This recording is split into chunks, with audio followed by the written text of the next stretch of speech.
श्राद्ध पक्ष में और शुक्रवार के दिन माता लक्ष्मी के लिए अग्नि में आहुति दीजिए। महाराज, शाम के समय पर सूर्यास्त के पहले शिव महापुराण की कथा कहती है, अग्नि पुराण कहती है, नर्मदा पुराण कहती है, लिंग पुराण कहती है कि बेलपत्री के वृक्ष के नीचे नीचे वो भी जाने दो, यहां तक वर्णन किया शिव महापुराण में तो कि बेलपत्री का जो फल होता है ना, बेल फल जो होता है, कहते हैं अगर किसी व्यक्ति के यहाँ लक्ष्मी की कमी होती है, संपदा की कमी होती है, जिसके यहाँ पैसा नहीं आता, धन नहीं आता, तो बेल का जो फल होता है, बेलपत्री का जो फल होता है, उस फल के गूदे को, बेलपत्री के फल का गुर्दा निकाल लो, सुखा लो, गाय के घी में उसको डुबो लो और शुक्रवार के दिन माता लक्ष्मी के लिए अग्नि में आहुति दीजिए।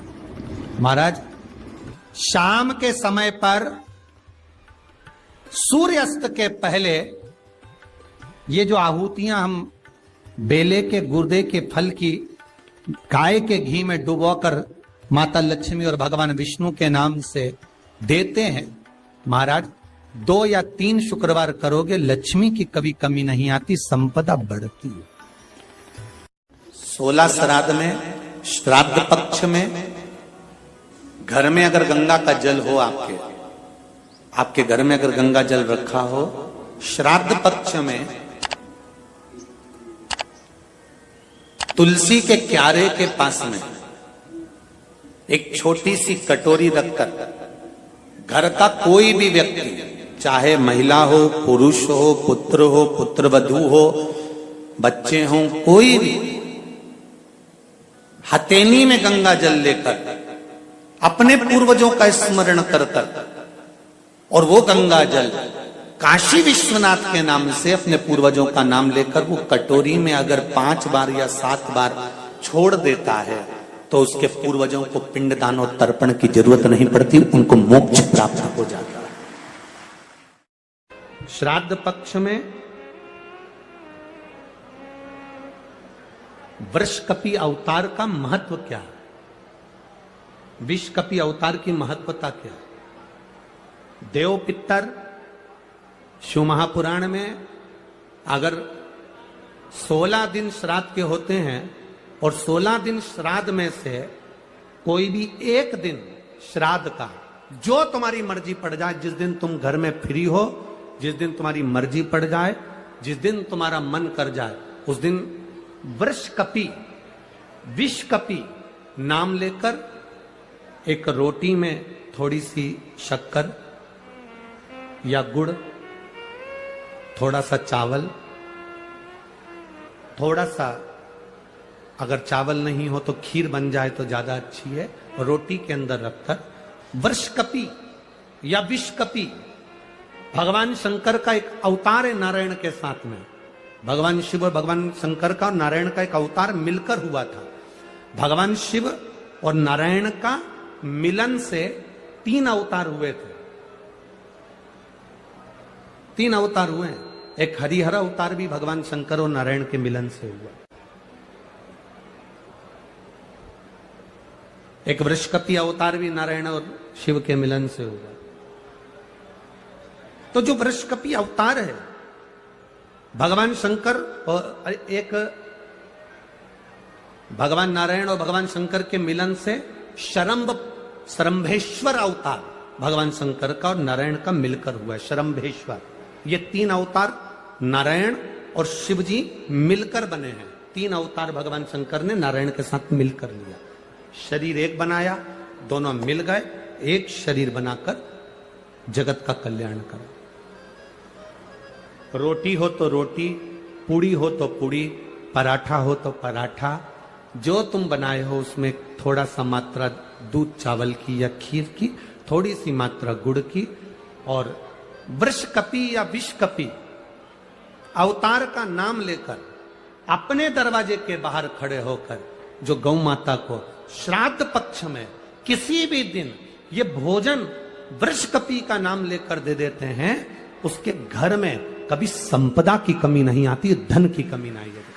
श्राद्ध पक्ष का ये स्वरूप है विषकपी अवतार। एक बार सब बोलेंगे, बोल विषकपी भगवान की। अब नाम आप लोग ले जिससे आप लोगों को याद हो जाए, बोलिए विषकपी भगवान की। आप विषकपी बोल सकते हो, वृषकपी भी बोल सकते हो, वृषकपी भी बोल सकते हो और विषकपी भी बोल सकते हो, दोनों नाम में से कुछ भी। हाँ, अगर आप नेट पर सर्च करोगे या आजकल लोग क्या है, कथा सुनने के बाद नेट पर जल्दी सर्च करते हैं, तो गूगल आदि पर सर्च करोगे तो विषकपी भी आ सकता है, वृषकपी भी आ सकता है। पुराण में अगर ढूंढोगे, शिव पुराण के अंतर्गत या स्कंद पुराण में या गर्ग संहिता में या कूर्म पुराण में, वराह पुराण में अगर आप ढूंढेंगे तो उसमें वृषकपी और विषकपी कोष्टक में बना हुआ है। पहले आएगा विषकपी, फिर कोष्टक में आएगा वृषकपी। उस अवतार का स्मरण। फिर से नाम बोलो, क्या नाम बोलना है? विषकपी। या तो विषकपी बोल लें या वृषकपी।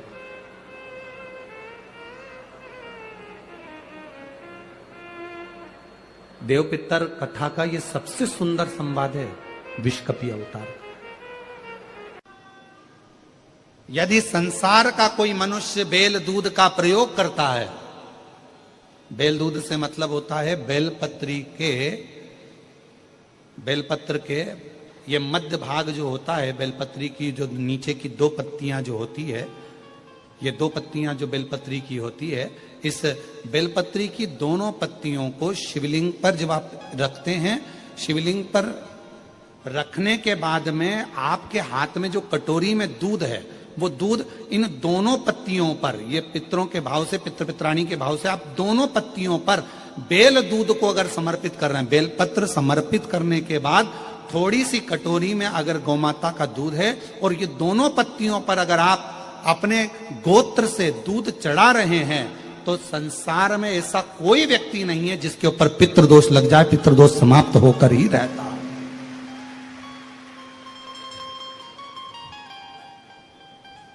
शिवलिंग पर बेलपत्र चढ़ाई, बेलपत्र चढ़ाकर ये नीचे की जो पत्ती है, आपका जो दूध का भाग है, वो दो पत्ती पर चढ़ना चाहिए, तीसरी पत्ती पर जल का भाग आता। दो पत्ती पर आपका दूध का भाग रहे। और जब बेल दूध का प्रयोग आप करते हैं और दूध बाबा को 16 दिन श्राद्ध के अगर कोई कह दे कि आपके घर में पितृदोष है, ये दोष है, वो दोष है, सारे दोष आपके यहाँ लग गए हैं और आपके यहाँ ये 4 लक्षण अगर पितृदोष के दिख रहे हैं जो पहले कथा में वर्णित किए, अगर ये लक्षण दिख रहे हैं तो श्राद्ध पक्ष के 16 दिन पहले दिन से आप चालू हो जाओ। बेलपत्री शिव जी को चढ़ाया, कटोरी में या चम्मच में 2 बूंद का भी अगर दूध लेकर गए हो, थोड़ा सा भी, बस 2 पत्ती पर आपने दूध समर्पित करा और 1 लोटा जल जो तीसरे नंबर की पत्ती है उस पर समर्पित करा। आपको 16 दिन करने के बाद आपको खुद अनुभव होगा 17वें और 18वें दिन से कि मेरे घर में ऐसा लग रहा है कि सब शांति है और कोई किसी से चिढ़कर बात नहीं कर रहा। लक्ष्मी की वृद्धि अपने आप होना प्रारंभ। देव अधिदेव महादेव ने बेल और दूध का जो प्रयोग है, उस प्रयोग का साधारण फल नहीं है, बहुत फल। और श्राद्ध पक्ष में मेरी जीजियों से निवेदन है, मेरी बेटियों से, मेरी माताओं से, अगर तुम्हारे घर में 25 साल तक भी औलाद नहीं हुई, 20 साल हो गए, 25 साल हो गए, 30 साल हो गए, 28 साल हो गए, 15 साल भी हो गए, 10 साल भी हो गए और संतान का सुख नहीं है, तो श्राद्ध पक्ष में प्रतिदिन अपना जो पानी का हंडा होता है, परिंडा होता है, क्या बोलते हैं हैदराबाद में, हमको उसको नहीं मालूम, जहां पर पीने का पानी भरते हैं, हंडा बोलते हैं, मटका बोलते हैं, बाल्टी पानी की या हंडा, मटका, गगरा, जो भी भर कर रखते हो रसोई घर के अंदर पीने का, उस पानी के भरे हुए हंडे के पास में पितरों का स्थान होता है। वो पितरों के स्थान के पास में कटोरी में थोड़ा सा दूध रखिए, एक बेलपत्र रखिए और वो बेलपत्र और दूध को आप प्रतिदिन 16 दिन तक लगातार शिव जी को रोज रखो, रोज समर्पित करना प्रारंभ करो। बस बेलपत्र शिवलिंग के ऊपर और दूध जहां अशोक सुंदरी का स्थान है, आपको मालूम होगा, जरा ध्यान देंगे, ये शिवलिंग, ये जलाधारी, ये भगवान शंकर का शिवलिंग है, ये जलाधारी है, माता पार्वती जी का हस्त कमल, और सामने जो चरण है जहां से पानी बहता है, राइट भाग गणेश जी का, लेफ्ट भाग कार्तिकेय जी का, बीच में एक मोटी सी लाइन होती है जिसको अशोक सुंदरी कहा जाता है।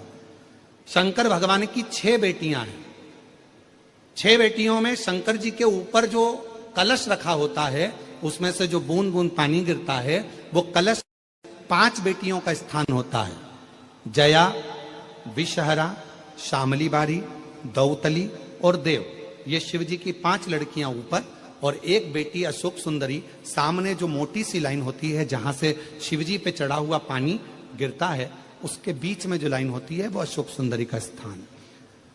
तो जिसके यहां संतान का यदि सुख नहीं है तो 16 दिन एक प्रयास करें, तुम रुकेश्वर महादेव का नाम लेकर, तुम रुकेश्वर महादेव का नाम लेकर शंकर जी के ऊपर तो चढ़ाएं बेलपत्र, जो तुमने परिंदे के पास, हंडे के पास रात्रि को रखा है, 16 दिन के रोज एक बार रखो और रोज एक बार चढ़ाओ। रखा, वो दूध को अशोक सुंदरी के स्थान पर समर्पित करना है और बेलपत्र को शिवलिंग पर समर्पित करना है। 16 दिन कर कर देखिए, उसके 3 महीने के अंदर देवाधिदेव महादेव की कृपा से गर्भ जरूर ठहरेगा, शिव की कृपा जरूर, शंकर की करुणा जरूर, गर्भ अवश्य ठहरेगा। पर नाम स्मरण रखना है, कौन से महादेव? जम के बोलो जरा, तुम रुकेश्वर महादेव। फिर से बोलिए, तुम रुकेश्वर महादेव। तुम रुका जी कौन? जिन्होंने भगवान शंकर की अविरल भक्ति को, भगवान शिव की अविरल रचना को, भगवान शिव के मंत्र जाप को, शिव जी के स्मरण को, भगवान शंकर की अविरल कथा को, कि मेरे पितर मुझ पर क्रोध कर रहे हैं। आपको कभी कभी लगे कि मेरे ऊपर पितरों का पितृ दोष लगा हुआ है, या पितरों का श्राप लगा हुआ है, या हमारे यहाँ पर लोग अधोगति में ज्यादा मर जाते हैं, हमारे यहाँ ये काम ज्यादा हो जाता है, तो निवेदन है, श्राद्ध पक्ष चल रहा है, प्रयास करिएगा, एक चावल की कटोरी में, कटोरी के अंदर थोड़ा सा चावल रख लीजिए कच्चा, उस चावल की कटोरी में एक बेलपत्र, थोड़ी सी दुर्वा बांधकर, पानी का मटका, परिंदा, या जहां अपना रसोई घर में जल रखते हो, उस कटोरी को वहां पर 2 दिन 3 दिन तक रख दो। वैसे तो 16 दिन रखो, ज्यादा अच्छा था, पर जो दिन अपने को मालूम है 2-3 दिन उसको रख दीजिए। घी का दिया लगाइए। 3 दिन के बाद में उस दुर्वा को, उस बेलपत्र को शिव बाबा को ले जाकर समर्पित कर दो। चावल पूरे घर में घुमाने के बाद चिड़िया को या नदी में या किसी जीव को प्रदान कर दीजिए। महाराज, पितृदोष के निवारण का सुंदर तरीका। कल आपको कथा में कहा था, अगर हम ब्राह्मण को भोजन नहीं करा पा रहे, गौ माता को भोजन नहीं दे पा रहे, स्वान को, कुत्ते को भोजन नहीं दे पा रहे, कौवे को भोजन नहीं दे पा रहे हैं, किसी कारणवश हम श्राद्ध नहीं कर पा रहे हैं, किसी कारणवश हम पूर्वजों को नहीं मना पा रहे हैं, ऐसा कोई घर नहीं जिसके घर के पितृ श्राद्ध पक्ष में पृथ्वी पर नहीं आते।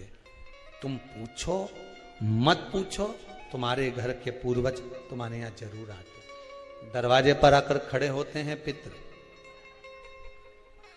दरवाजे पर आकर हमारे घर के पितृ खड़े होते हैं, स्मरण करते हैं कि हमको यहां से कुछ भाग प्राप्त होगा, कुछ मिल जाएगा।